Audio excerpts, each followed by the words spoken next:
Commercial vessels in the Strait of Juan to Fuca are outfitted with an automatic identification system, which orchestrates the complex handoff of traffic transiting the maritime U.S.-Canada border. Small vessels, however, do not carry AIS and are mostly undetectable by land-based radars. This presents challenges for the limited on-water border protection resources. I would say it's the smaller boats. They tend to be very evasive in their nature. They can cross freely without any kind of detection capability out there to monitor them. There's different requirements for a small boat than there is for the large cargo ships. There's upwards of 30,000, 35,000 small vessels a year that cross the border here that we know about. So if they cross the border illegitimately, we have to hope that one of our maritime law enforcement assets encounter them. Real human asset capacity within this space is limited. It's a very large operating space. It's a very, very big door.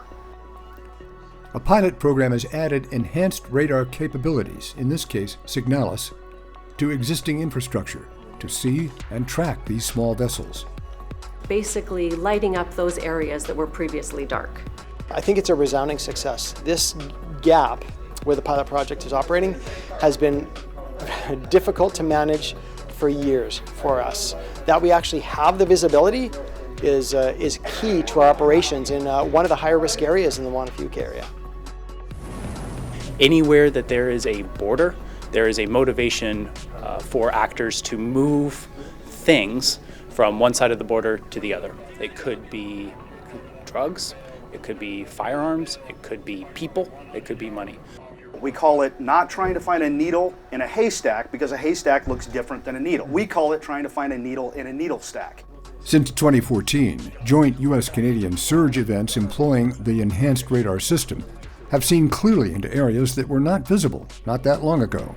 Essentially what we've done is we've capitalized on utilizing existence resourcing to mold the picture, right? So there's a consistent oversight view utilizing STYRIS technology. So we first got exposed to the enhanced radar from our Canadian partners.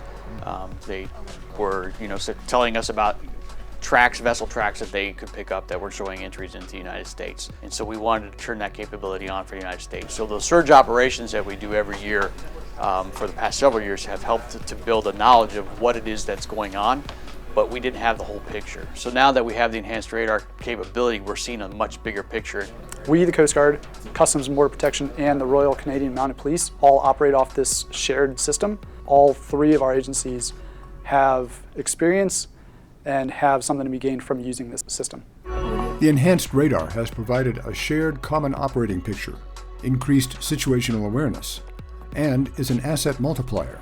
From our area of responsibility, as you can see behind us, our entire area of responsibility, which is the Canadian border, we can see in real time what's actually occurring out on the water.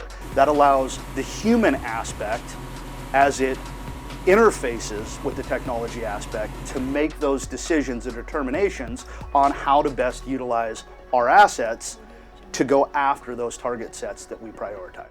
It's also allowed us in certain cases to really not have assets on scene when we knew that we could monitor all traffic around a particular incident with the system, as opposed to deploying an asset and having it sit there on scene just to keep eyes on. We could keep eyes on from here and use our asset elsewhere.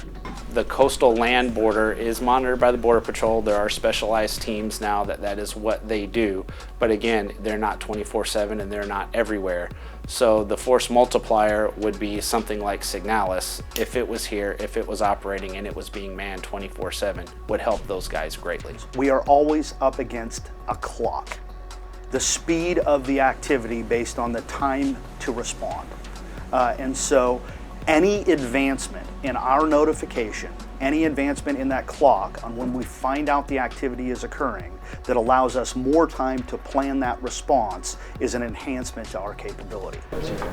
Besides increasing radar capabilities and coverage, the pilot program has enhanced U.S.-Canadian information sharing and collaboration to secure the maritime border.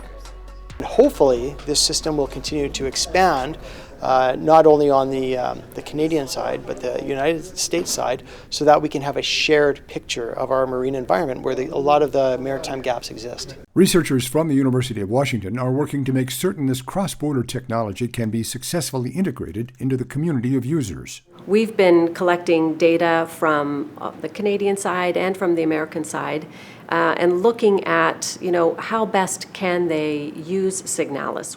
Because there are so many different stakeholders meeting in this maritime space, when you bring in a new technology, a new capability, it changes the way you work. Technology is not neutral. It's got to be integrated with work and multiple people's roles, and that's really what figuring out how, when we move forward, this enhances work rather than gets in people's way.